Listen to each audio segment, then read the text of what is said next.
Now there's a word that I'm looking for. That word describes what has been happening in the past 18 months in cryptocurrency. Actually, I think the word I'm looking for is roller coaster, because that best describes the past 18 months of cryptocurrency.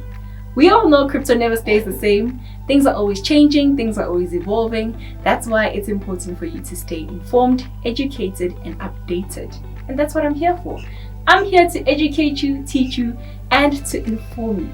So I suggest you sit down, relax, and enjoy this episode of Crypto Gist as I give you a clear update as to what happened in the month of July. Today we are all things updates. Namibia signs crypto exchange regulation bill into the law. The Namibian government officially signed a law to regulate virtual asset service providers operating within the country of Namibia in the month of July. This was a huge shock for me because in 2017, the country totally banned crypto exchange. Talk about things changing. Now, the bill called the Namibia Virtual Asset Act 2023 aims to assign a regulatory authority to supervise crypto exchanges in the country. It is the first law laying how the country should actually regulate cryptocurrency related activities, and means that the act will also have to first appoint a regulatory authority to supervise cryptocurrency trading platforms in the country of Namibia. There's always a first time for everything, so shout out to Namibia for taking calculated risks. Now, among the top aims of the law, this is to ensure that the customer is protected, and this is to prevent market abuse and mitigate the risks of money laundering and the financing of terrorism. While we are still talking about regulation, let's also take a look at what has been happening in India. The Indian Supreme Court in July reprimanded the union government for the lack of cryptocurrency regulations in the country. So the Supreme Court, in its observation, noted that it is unfortunate that the government has to yet release any clear guidelines around cryptocurrencies when it comes to the country of India. Now, the observation from the court came amid growing instances of criminal activities that has been happening involving cryptocurrencies, and directed the union governments to actually bring on record whether they set to plan any dedicated federal agencies to investigate such crypto criminal activities that has been happening. But of course, this is still developing news. Crypto.com has been licensed in the Netherlands, a country in Europe, to provide cryptocurrency services. So the license was actually awarded by the Dutch Central Bank after the company met the legal requirements to prevent money laundering as well as terrorism financing. The Netherlands is the latest country in Europe to actually license the Singapore-based cryptocurrency exchange. Now, the company was awarded a digital asset service provider license in France, while in the UK it operates on crypto asset business license. Additionally, the exchange is regulated in Italy, Greece, Cyprus, Spain, South Korea, and Australia.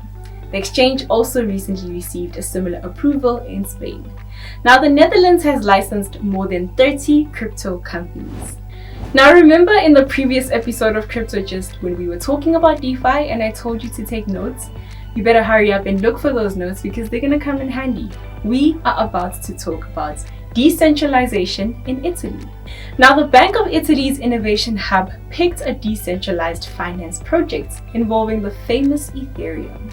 Now, this is to scale a network developer Polygon Labs and crypto infrastructure that provides a Fireblocks to actually help financial institutions experiment with decentralization finance and tokenized assets. How exciting does that sound?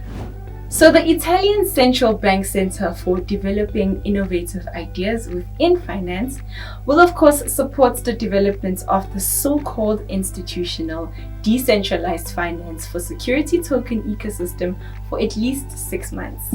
So the platform aims to actually help traditional financial institutions to experiment with security tokens and execute transactions using decentralized finance support in a safe and regulated manner. Advocates of the crypto industry in Japan are demanding a revision of the national tax regime for digital assets. So the Japan Blockchain Association filed an official request to the country's government, highlighting the 3 major steps to ease financial burden on cryptocurrency holders.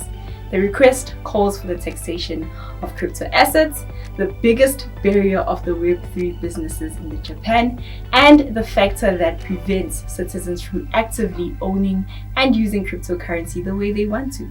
Thus, the group names 3 major changes that could be made to ease the pressure on the digital economy. I don't know about you, but I wish I was in Japan. The first one is the elimination of the year-end and unrealized gains tax on corporations holding crypto assets. The second one, request deals with the taxation method for personal crypto asset trading profits. And of course, last but not least, the Japan Blockchain Association seeks the elimination of income tax on profits generated each time an individual exchanges crypto assets. We have come to the end of our video. Don't forget to like, subscribe, and comment in the comment section. I hope you enjoyed this episode as much as I did. Now, in the next episode, we are going to talk about what it really means to be a trader in the cryptocurrency space. But for now, please do enjoy trading, guys.